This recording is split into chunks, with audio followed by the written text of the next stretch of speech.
Hey there, I am back at a house, uh, but before I got everything put away and cleaned up, I thought I would do a run through of the gear I had, particularly gear by the end of the trip for what I really wanted to have and what was useful. I was looking for Ice Age Trail packing lists and finding little bits of things, but not a lot. So I thought I would just show off what it had in case it was useful to anybody. I'd also say that I was aiming for ultralight. Some people do these by telling you down to the portions of an ounce how much everything weighs. I'm not going to do that. I was aiming at light. It was not as light as I had hoped. And so I think I was probably someplace over 30 pounds base weight with gear. And then when I was up to like 10 days of foods for the Northwoods, lots more than that. Starting, here's the Arc'teryx Aerios 45 backpack. Generally the fabric held up really well. People complimented these big side pouches. I carried water and snacks and some guidance stuff in there, some trail mix in the top pouch that was always ready. I think I cracked the back plate. Maybe that was because I was a little bit overloaded. There was also the issue about the squeaking. If you go into this Velcroed pouch on the inside, you can lift that up, and there's some Velcro straps that connect to the shoulder straps, and you can tuck in some fabric. And I had to work on it several times throughout, but it did mostly eliminate the squeaking. There's my hat for keeping sun off, just one that I found at a secondhand store. Head net got lots of use during the summer months. I had a whole bug suit along initially and didn't wear the other parts, but the head net definitely. There's a little mini compass that I had pinned onto my outside of my pack and glanced at that occasionally to help sort myself out. Bug spray and sunscreen that were always at the ready in the shoulder zipper pouch on the pack. There's the blue foam mat that replaced the inflatable one with the slow leak. The Marmot Tungsten 1 ultralight tent held up really well. A little bit of a bend and crease in one of the poles where it comes together, but no breaks, no tears. Tyvek ground cloth with that as well. Underneath everything here is the Horizon Hound quilt that I just found online at a reasonable price down when I was out in the summer, and then when I was back out in the fall. Here's a Mountain Equipment Lunar 2 synthetic down sleeping bag.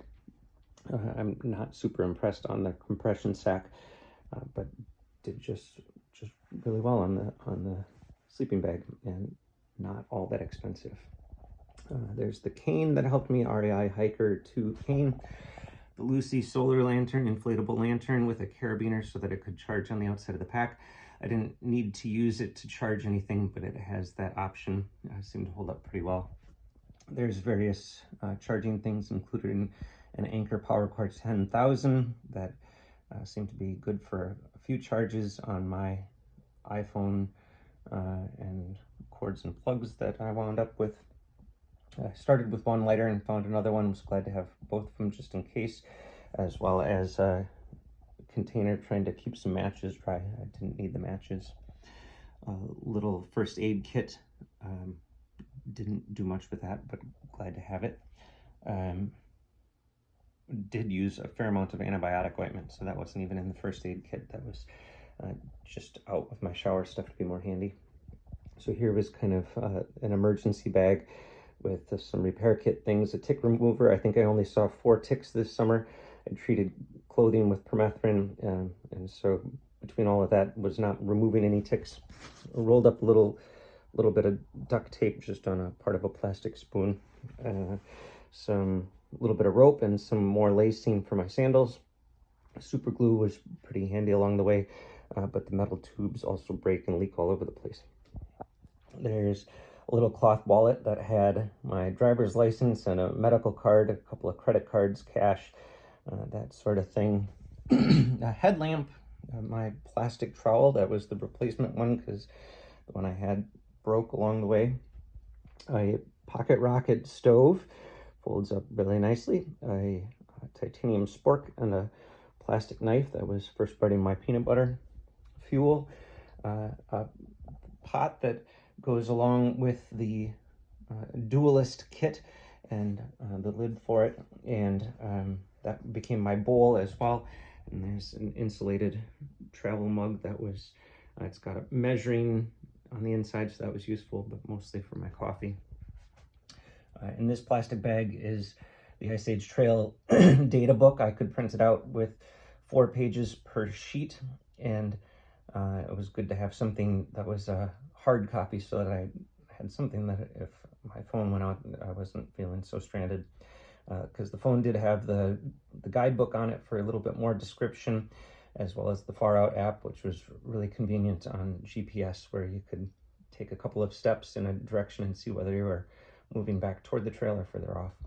A pen, a small pocket knife, and some lip balm.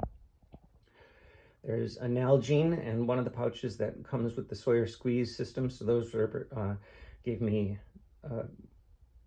about 2 liters worth of drinking water ready to go. I had one of the other Sawyer squeeze pouch along just in case early on, because some people say that they end up breaking. That one lasted the whole trip, but I did use this CNOC pouch, which holds 2 liters. The zip on the top is great for being able to scoop water rather than just try to suck it into the hole, and held up really well. There's some of the Sawyer squeeze stuff, the filter, and a couple of attachments in the back flushing syringe. Here's a nylon bag and some paracord I had along. That was a thought for hanging food for bears. I ended up not using that, didn't end up hanging any food. I had a Ziploc bag with a magazine, a novel, and my journal in it. Oh, there's the GSI pour over coffee filter. That worked really well, packed up super light, and was easy to use. The Zero do-it-yourself True Feel sandals. Again, I love that. So that was my only footwear for the trip, besides the parts that I could do barefoot itself in nice grassy stretches. Rain suit and a waterproof phone case that I kept in a plastic bag to keep them dry. It's not fun to pull out already wet rain gear. And let's see, 2 shorts, boxer shorts, 2 shirts. I had along 2 handkerchiefs that also worked as a washcloth. And a pillowcase to go over my inflatable pillow. Earplugs for the night. Some warm socks that, while I was wearing sandals during the day, I didn't need those, but did put them on at night to stay warm. Some cotton pajamas, which to me is a little bit of luxury, to not have to sleep in synthetic clothes at night. And all of this nighttime stuff was in a dry bag, definitely wanting the cotton to stay dry. A 1/4 zip pullover was really my warm layer, and so I was out from about 30 degrees to about 90 degrees. A stocking cap that was sometimes a nighttime thing. The pants that I had along, I barely wore. Mostly didn't end up needing those. Here's some sort of bathroom shower kit things. Antacid, roll of toilet paper, some melatonin, a little tiny dental floss, a nail clipper, Dr. Bronner soap in that plastic bag.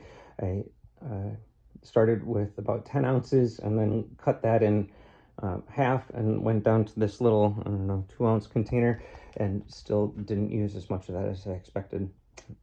Aloe, toothpaste, camp towel, again, that I didn't hardly use, a retainer, a comb, a toothbrush, deodorant crystals, some bar soap.